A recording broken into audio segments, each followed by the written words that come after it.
Marlène, Marco et Jean-Claude sommes très heureux de venir vers toi à travers le téléphone pour te présenter Jésus de Nazareth. Le thème du jour est celui qui pratique. La référence ou les références, Jean 8, versets 43 et 44, et 1 Jean 3, les versets 7 et 8. Juste avant d'aborder le thème, prions. Notre Seigneur et notre Dieu, nous tournons nos regards vers toi. Nous croyons ta parole. Nous savons qu'un jour, Jésus paraîtra dans le ciel afin de donner à chacun ce qu'il a choisi. C'est encore l'occasion pour plusieurs d'entendre, d'étudier, d'analyser la parole et de faire un choix. Seigneur, Saint-Esprit, merci de nous accompagner, de nous guider. Nous t'avons prié au nom de Jésus pour ta gloire éternelle. Amen. Comme d'habitude, nous faisons toujours un petit récapitulatif. Je m'en vais lire 1 Jean chapitre 3, versets 2 à 6, avec très peu de commentaires. Bien-aimés, nous sommes maintenant enfants de Dieu, et ce que nous serons n'a pas encore été manifesté. Mais nous savons que lorsque cela sera manifesté, nous serons semblables à lui, parce que nous le verrons tel qu'il est. Quiconque a cette espérance en lui se purifie comme lui-même est pur. Tu vois bien qu'il y a quelque chose que toi, tu dois faire. Personne ne peut le faire pour toi, c'est toi. Le verset 4, quiconque pêche transgresse la loi, et le péché est la transgression de la loi.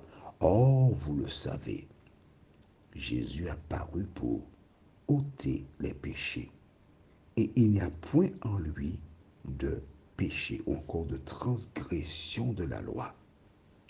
Quiconque demeure en lui, c'est-à-dire en Jésus, ne pêche point, c'est-à-dire ne transgresse pas la loi. Quiconque pêche ou transgresse la loi ne l'a pas vu et ne l'a pas connu. D'accord? C'est cela. Je voudrais approfondir ce que nous venons de lire. Il existe deux types de transgression. Alors, c'est Jacques qui se rend dans un anniversaire.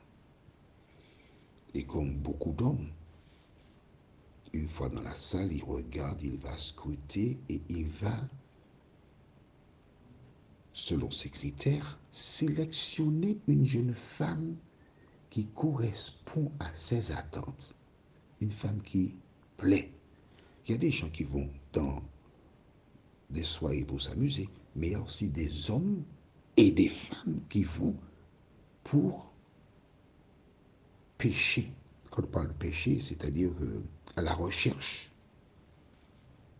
Et une fois que ce jeune homme a vu la jeune femme qui correspond, il ira vers elle et lui dira, mademoiselle, m'accordez-vous cette danse? Alors, je te dis ça, mais je n'ai jamais été dans un bal, ni dans un anniversaire, j'ai jamais dansé de ma vie, hein, d'accord, mais j'imagine, hein, d'accord. Il y a demoiselle, elle dit, oui, monsieur, ah, ça veut dire que je ne suis pas indifférente. Et voici Jacques qui pose sa main sur la hanche gauche de la demoiselle. En temps normal, il ne peut pas faire une chose pareille, on est d'accord. Aïe, aïe, aïe, la main sur la hanche gauche. Et sa main gauche est reliée à la main droite de la demoiselle. Et les doigts parfois se posent, mais parfois ils sont entrelacés. Ça veut déjà dire ce que ça veut dire. Et voici Jacques qui utilise l'oreille de cette jeune femme comme avant, comme téléphone. Oh, qu'est-ce que vous dansez bien. Je suis enivré par votre parfum. Et les paroles fusent les unes après les autres. Aïe, aïe, aïe, il est en train de voguer. Et au terme de la soirée, est-ce qu'on pourrait prendre un petit verre et tu connais la suite de l'histoire. Pas vrai? Je ne vais pas te raconter la suite de l'histoire. Attends, j'ai jamais été là, j'ai jamais vu. Et Jacques, le week-end prochain, il repart à la pêche. Jacques s'est installé dans une situation où délibérément, il vit dans ce qui s'appelle le péché. Et puis il y a Félix, qui a eu le coup de foudre et qui a fait la même chose que Jacques, mais qui s'est ressaisi. Il dit, Seigneur, je n'aurais pas dû faire. C'est un accident. Il y a une différence entre quelqu'un qui fait un accident et quelqu'un qui est un cascadeur et qui continuellement vit dans une situation. Ce que Dieu te dit, c'est de l'aimer. Et si ça t'est arrivé de tomber d'une manière ou d'une autre, attention, parce qu'on a tendance à stigmatiser certaines situations, je ne vais pas faire la liste des péchés capitaux ni véniels, parce que tous les péchés conduisent à la mort. Mais il y a un que l'on commet souvent, c'est la calomnie, la médisance, répéter des mensonges, répéter des choses qu'on ne connaît pas. Et beaucoup de personnes seront perdues à cause de la langue. Alors, avant de continuer, allons dans le livre de Jean. Nous sommes là dans 1 Jean, vers la fin de la Bible. Mais le 4e livre du Nouveau Testament, Jean, chapitre 8, versets 43 et 44. Pourquoi ne comprenez-vous pas mon langage? Parce que vous ne pouvez écouter ma parole. Vous avez pour père le diable et vous voulez accomplir les désirs de votre père. Il a été meurtrier dès le commencement et il ne se tient pas dans la vérité parce qu'il n'y a pas de vérité en lui. Lorsqu'il profère le mensonge, il parle de ce propre fond, car il est menteur et le père du mensonge. Pourquoi avons-nous lu ces versets? Afin de mieux comprendre ceux du jour. Quels sont ceux du jour? Allons dans 1 Jean chapitre 3. On retourne donc. Tu as bien vu, il est menteur dès le commencement et il est le père du mensonge. Lisons maintenant verset 7. Petits enfants, que personne ne vous séduise. Qu'a dit Ève lorsque Dieu est descendu dans le jardin? Le serpent m'a séduit. Qui séduit? Le serpent. Le serpent, c'est qui? Le diable. Que personne ne vous séduise. Celui qui pratique la justice est juste, comme lui-même est juste. Donc tu as l'image de Dieu. Tu es sainte ou tu es saint, parce que Dieu a dit, vous serez saint parce que je suis saint. On est d'accord? Bien. Avançons maintenant verset 8. Celui qui pêche est dû. Ok. Relisons 1 Jean 3, verset 4, c'est tout près. Quiconque pêche transgresse la loi. Et le péché est la transgression de la loi. D'accord? Donc le péché, c'est vivre en opposition avec la parole de Dieu. Quand Ève a rejeté la parole de Dieu, elle a péché. Et le Christ te dit, la Bible déclare, celui qui pêche ou celui qui transgresse la loi est du diable. Est-ce que c'est simple? Est-ce que c'est facile à comprendre ça? Car le diable pêche ou encore le diable transgresse la loi dès le commencement. Aïe, aïe, aïe. Aïe, aïe, aïe. Tu te rends compte? Des gens déclarent que la loi a été donnée par Moïse. Oh, la Bible te dit que le diable pêche dès le commencement. Donc dès le commencement, avant même, le diable transgressait la loi de Dieu. Le Fils de Dieu, Jésus, donc, apparu afin de détruire les œuvres du diable. Voici pourquoi Jésus est venu.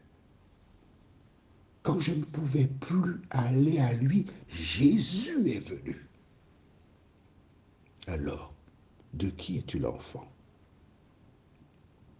La Bible dit, celui qui pêche ou encore celui qui transgresse la loi, celui qui vit de manière continuelle dans le péché est du diable.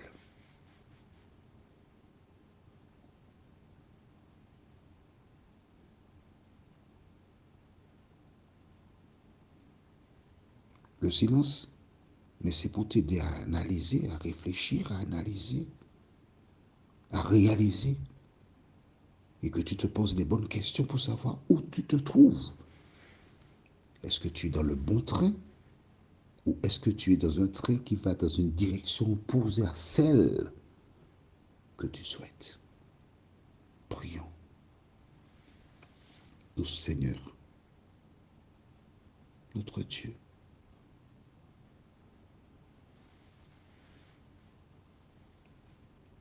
je comprends parfaitement l'état d'esprit de certaines personnes qui jusque-là pensaient être dans le bon wagon et qui, instruits par le Saint-Esprit, ont fait preuve de sagesse et d'intelligence pour entendre, comprendre la vérité, analyser l'enseignement reçu et ce que dit la parole. Continue de bénir tes enfants, Seigneur.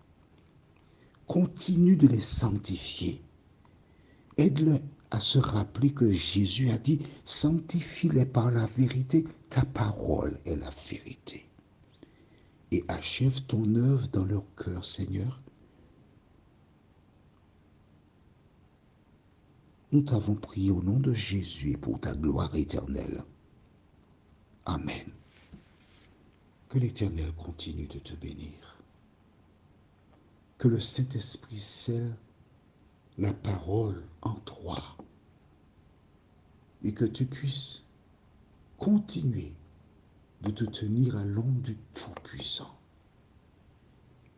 Notre étude pour la prochaine fois est la semence de Dieu. La référence est 1 Jean 3, versets 9 et 10. À bientôt.